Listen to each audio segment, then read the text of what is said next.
answer your question. If I answer your question, will you let me go on to other things? No, that's okay. Look, I'll tell you what. I promise you I'll answer your question. Come on up. Come on over here, and we'll do it after this is over. Okay? I promise I'll sit with you. Okay?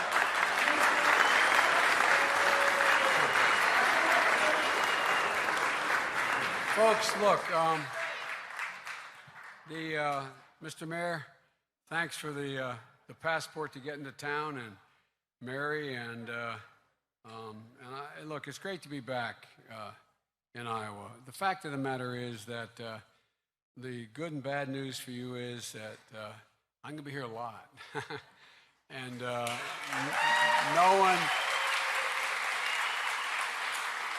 no one is going to work harder. I know I was criticized by one of my colleagues, and they're all good people running for the nomination, for not being at the Hall of Fame dinner and this weekend.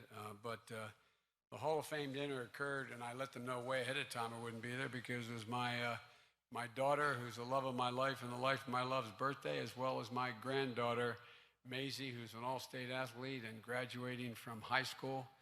And to me, I have to admit to you, this particular person said he would have been there. Well, I got a different value set. It's family, family, family. And I make no apologies. I make no apologies for not showing up and speaking for 5 minutes, since I got about almost 8 months to be able to come and talk to y'all. But I would not miss my granddaughter's graduation. I think all those Iowa values you wouldn't either. And so, folks, I apologize again of the conflict in the dates. But look, it wasn't planned this way, but as we used to say in the business, my friend Donald Trump, President Trump, is in Iowa today, and and I hope his presence here will be a clarifying event, because Iowa farmers have been crushed by his tariff war with China, and no one knows better than the folks in Iowa. He thinks that being tough is great. Well, it's really easy to be tough when someone else absorbs the pain. Farmers, manufacturers, the automobile industry. The fact is, he backed off this threat on tariffs with Mexico lately because he realized that he was likely to lose Michigan, Ohio, and Iowa. All of a sudden, he has, as we say in Southern Delaware, had an altar call. He's seen the Lord. And but make no mistake, if in fact things get tough again, he's going to start to threaten tariffs again. To him, American workers, in my view, are just a pawn. They're pawns in his game. And let's talk a little bit about China, because China poses real challenges to the United States, and some ways a real threat to the United States. But Donald Trump is only exacerbating the threat and the danger. But the reason I find myself optimistic is that a point I've been making a long time. If we do what we need to do at home, if we stand up for American interest, if we invest in our people, live our values, and work with our partners, we can outcompete China every single solitary day and every other nation in the world. And here's what we should be doing about China. We should be investing in ourselves, in research, infrastructure, modernize our workforce so Americans can compete with and win. We should be rallying our friends to take on China's abusive practices around the world. And I mean our friends in the region, instead of alienating, whether it's South Korea or Japan or any of the other folks in the region that have been our allies relative to China. Improve our defenses so companies don't have to give tech capability to China that they steal. Work in a way where we, in fact, treat China the way they treat us. They won't let us invest in China without them having a 50% ownership and steal the intellectual property. Well, they shouldn't invest here, but it's not farmers who should pay that price. We should be treating them the way they treat us. And so, but look, But I think the president has made the wrong choices almost all along the line. The devastating flooding here and in Iowa overall and throughout the region. Yet President Trump denies there's any such thing as climate change. And it'd be funny if it weren't so damaging and so serious. And what about health care? Trying to have the Justice Department declare the Affordable Care Act unconstitutional. And he saw how well trying to take away people's health care worked in 2018 in our off-year elections. Did you find a Republican who didn't say, I'm for health care? I didn't find one, and yet they were trying like the devil to eliminate the Affordable Care Act. How do you deal with your child who has a pre-existing condition and you can't afford the insurance? How do you keep your child on your health care policy till they're 26 if they are struggling to find work? How do you deal with all the things that affect the entire healthcare system? You're a nice town here in Ottumwa, 25,000 people. You continue to eliminate Medicaid, and they want to cut Medicare as well. How long are you going to be able to maintain your community hospitals here? How long is that going to last? So, folks, look, President Trump thinks that Wall Street and the super rich built this country. They didn't build the country. The middle class built this country, and unions built the middle class. That's how we got to where we are. And so, folks,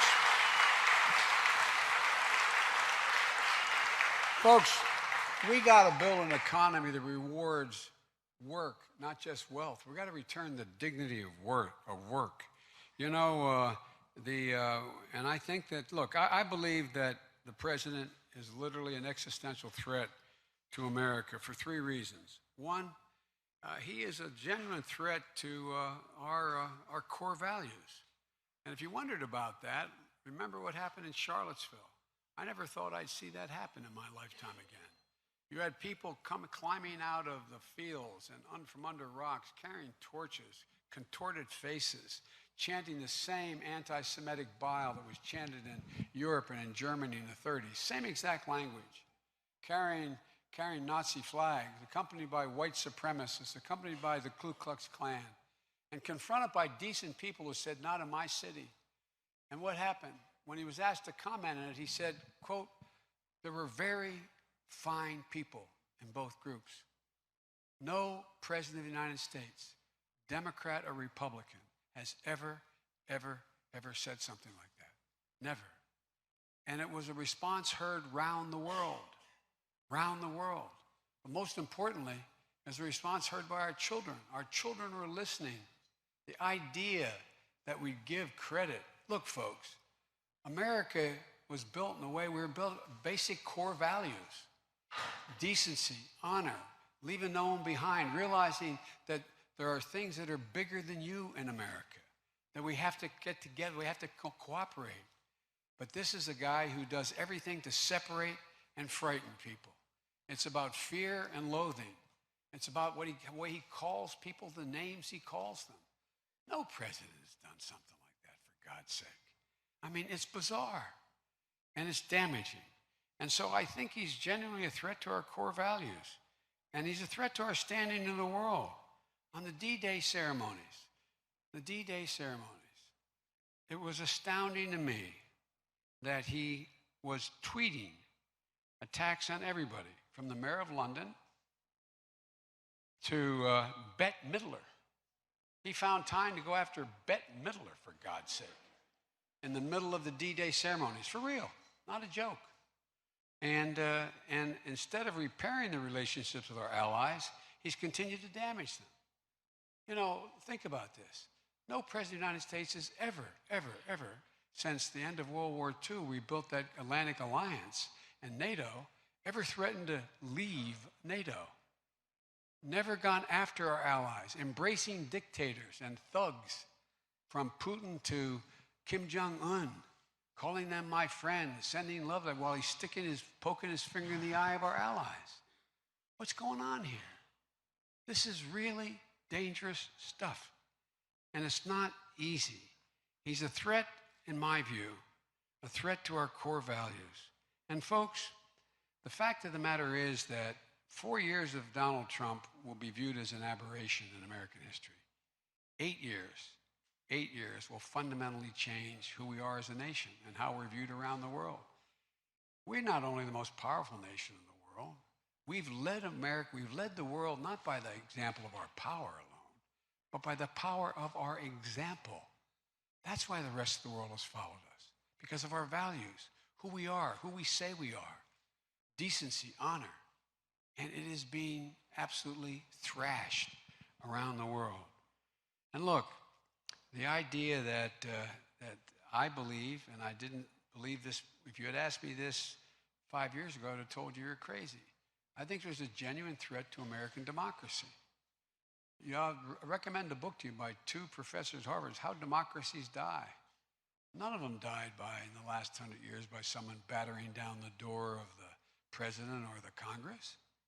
They won a general election and they brought down all the barriers that prevented the abuse of power.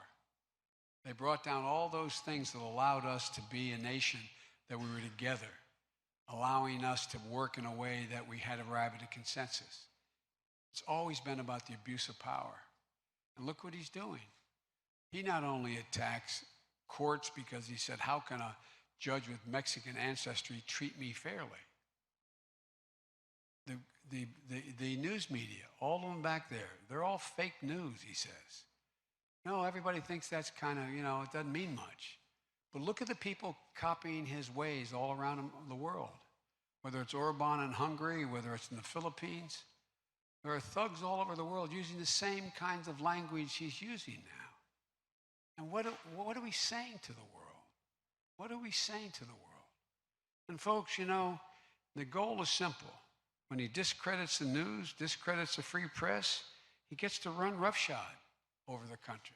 And by the way, as you've noticed, the press isn't always that great with me. I'm not that crazy about them sometimes, do what they write. But they are the fourth estate, and as Jefferson said, if I have to choose, paraphrasing him, one of the 3 branches of the government are a free press, I pick the free press. And folks, the fact of the matter is,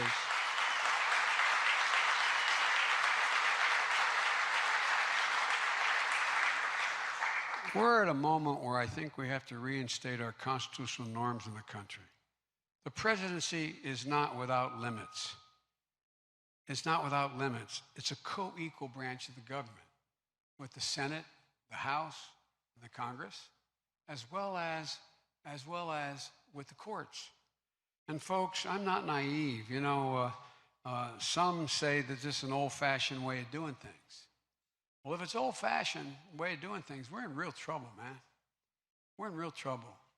If the idea that the very thing that held the most heterogeneous nation democracy in the history of the world together as it has now for us is old-fashioned, then I ask you, how did we last for all these years and grow as diverse as we are? Because of these documents that we say we believe. We hold these truths self-evident, that all men and women are created equal. We, the people. No other country in the world is unique as America. We're unique in all of history because of the nature of who we are and the system we created to engage everyone. And it's being ripped. Look, I don't think it's naive. I don't think it's old-fashioned way of doing things that says the system has to be restored. I think it's time to, he says, let's make America great again. Let's make America America again.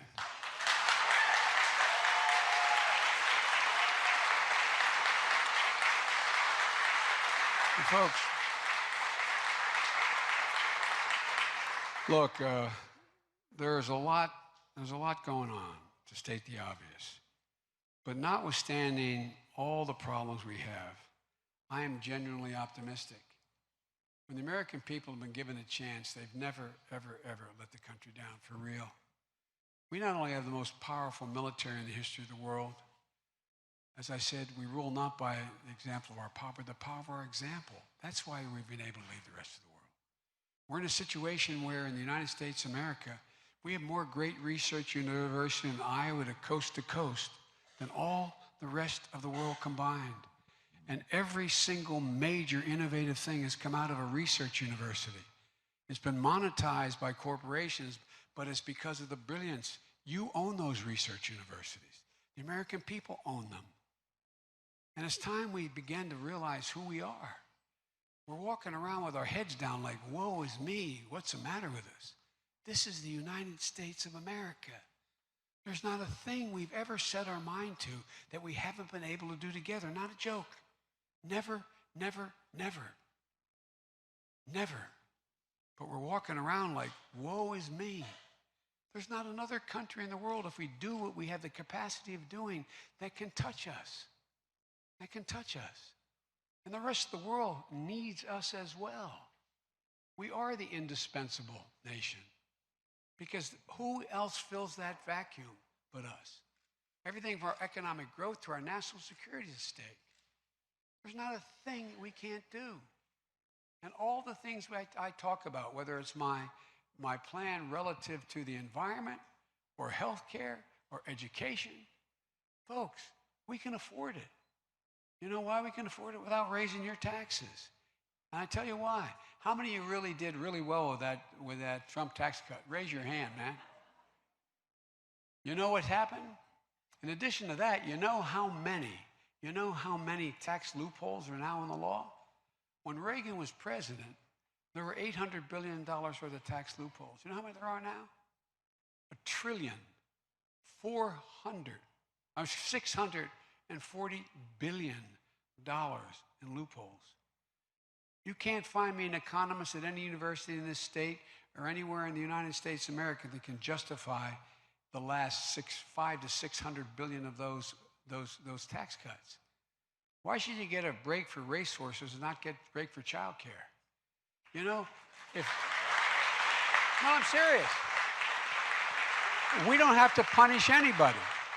For example, we can put every single solitary qualified student in community college, as one example, for free. Well, there goes that big spending Biden, okay? Typical Democrat, man, he's out spending my money, gonna raise my tax. You can do it with one thing. Just eliminate $17 billion of the $1 trillion, $600 billion plus dollars. You know what it's called? A thing called stepped up basis. I didn't know what it was because when I was a senator, when I was listed as the poorest man in Congress. That's what happens, you get lit. And I got a good salary as a congressman. But it is one of those deals where, you know, when you get elected at 29, that's what happens, you know? Well, here's the deal. The fact of the matter is, a stepped up basis means if you go out and make a capital gain, you buy stock and it's worth $100,000, you make $150,000 or $1 million, you make so on. Well, guess what? You pay a capital gains tax on that. Well, the tax is much lower than your normal tax. That means the government, in fact, collects $17 billion less dollars in taxes because of that particular exemption in the code. If you eliminated that one, you'd raise $17 billion out of $1 trillion, $600 plus billion. You would hurt nobody. It's not going to change anybody's standard of living.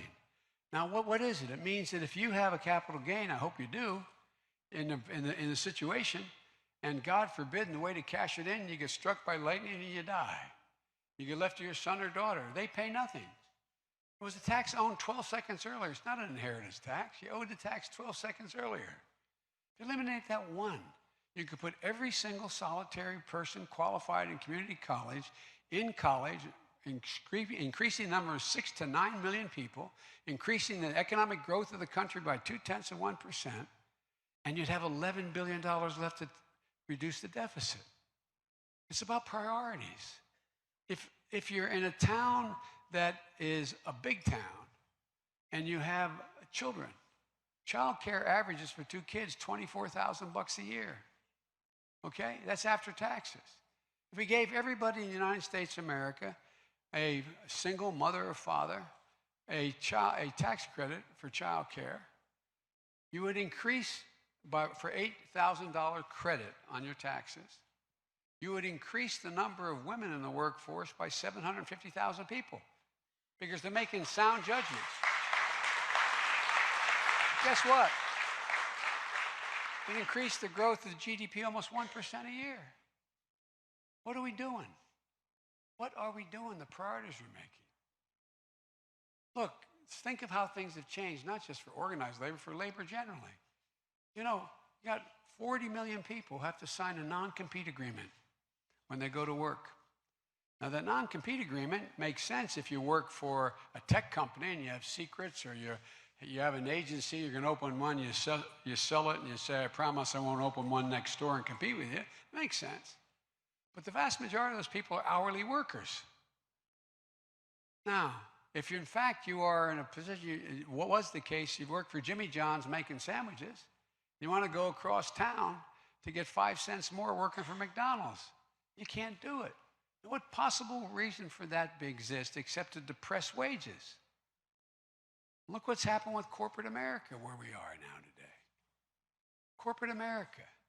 Folks, it used to be that they thought they had more than one job created. You know, I have a cartoon in my office from the New Yorker magazine. It's a picture of a great big rotund guy sitting at an interrogation table. He has a black turtleneck on, a black mask, and a black beret. And there's a big bag on the table with a dollar sign on it. It's money he stole. And he's looking at an interrogator. He said, I'm sorry, how was I supposed to know he was a job creator? Well, the job creators today, the only people that are in fact get benefits, there used to be a basic bargain in America. I'll end with this. If you participated in the growth or the well-being of the operation you worked with, whatever it was, you got to share in the benefits. Got to share in the benefits. That doesn't happen anymore. That's not happening anymore. People aren't getting to share in it. The rationale, a guy named Milton Friedman, an economist, came along and said, the only obligation corporations have is their stockholders. They're the only job creators. Well, guess what? How about all those folks who work at a packing factory?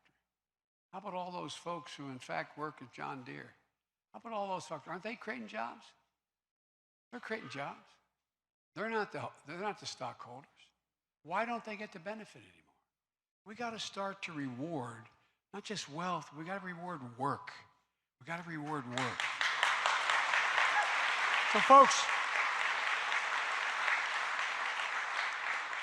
there's a lot more I want to say to you, but I'm taking too much of your time already. And the bad news here is I said I'll be back because I'm going to be doing this all over. This is a critical state. Iowa is a critical state.